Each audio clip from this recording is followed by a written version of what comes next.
SJDA chairman Saurabh चक्रवर्ती ने सैन्य base camp में मोटार विस्फोट में दोनों आंखें गंवाने वाले लड़की को मदद को बढ़ाया हाथ। 2017 में जलपाईगुड़ी जिले के माल ब्लॉक में सहेली चाय बागान में स्थित सैन्य बेस कैंप में मोटर विस्फोट हुआ था। उस घटना में कुछ लोगों की मौत हो गई थी और कई लोग घायल हो गए थे।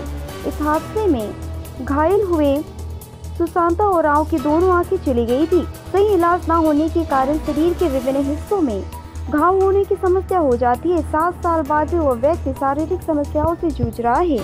इधर यह खबर पाकर सिलीगुड़ी जलपाईगुड़ी विकास बोर्ड के चेयरमैन सौरभ चक्रवर्ती उनकी मदद को आगे आए। उन्होंने आदिवासी लड़की को खुद जलपाईगुड़ी मेडिकल कॉलेज में भर्ती कराया। इसके साथ ही उन्होंने उसके इलाज की जिम्मेदारी खुद लेने का ऐलान किया है।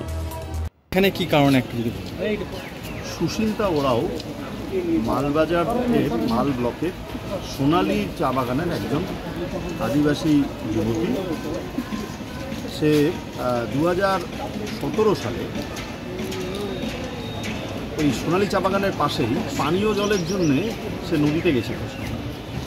সেই সময় একটু অ্যাকিউট ক্রাইসিস অফ ওয়াটার ছিল, তো ওখানে মোটর ব্লাস্ট হয়। পাশেই মিলিটারিদের ওখানে ট্রেনিং সেন্টার ছিল এবং সেই ব্লাস্ট হওয়ার পরে স্প্লিন্টার মানে মোটর ব্লাস্ট হওয়াতে স্প্লিন্টার লেগে সেখানে বেশ কয়েকজন ইনজিওর্ড হয়, কয়েকজন মারাও যায়।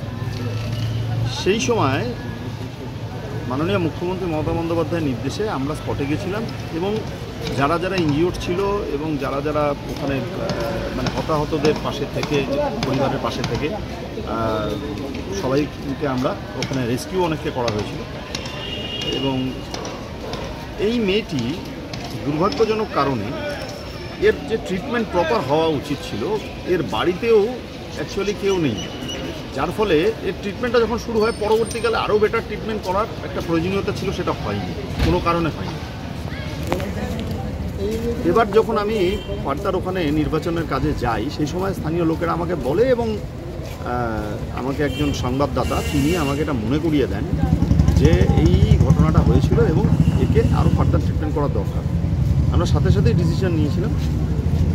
জলপাইগুড়ি সুপার স্পেশালিটি হসপিটালের সুপার সহ অ্যাসিস্ট্যান্ট সুপার এবং এখানকার ডাক্তারদের কাছে আমি কৃতজ্ঞ যে আজকে তাকে নিয়ে আসার সাথে সাথে তারা দ্রুত মেডিকেল বোর্ড একটা তৈরি করলেন এবং ওকে অ্যাডমিট করলেন।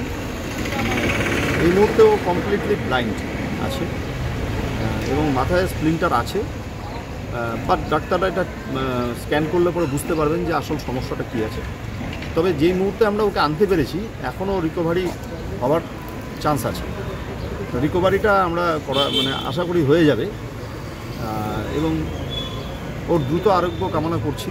আমরা সবসময় মানুষের পাশে থাকি। আপনারা দেখেছেন যে ঝড়ে যখন এরকম ঘটনা হলো মাননীয় মুখ্যমন্ত্রী এসেছিলেন এবং তিনি আমাকে নির্দেশ দিয়েছিলেন ময়নাগুড়িতে 10 দিন আমি ক্যাম্প করে পড়েছিলাম।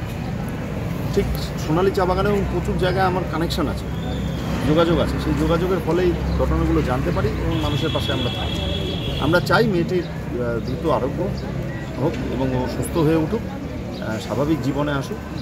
আর আমরা প্রতিদিনই ওকে আমি মানে ওর খোঁজখবর রাখবো এবং ওর চিকিৎসার সমস্ত ব্যবস্থা আমরা করছি, দায়িত্ব আমরা নিচ্ছি। এই কারণে এসেছি।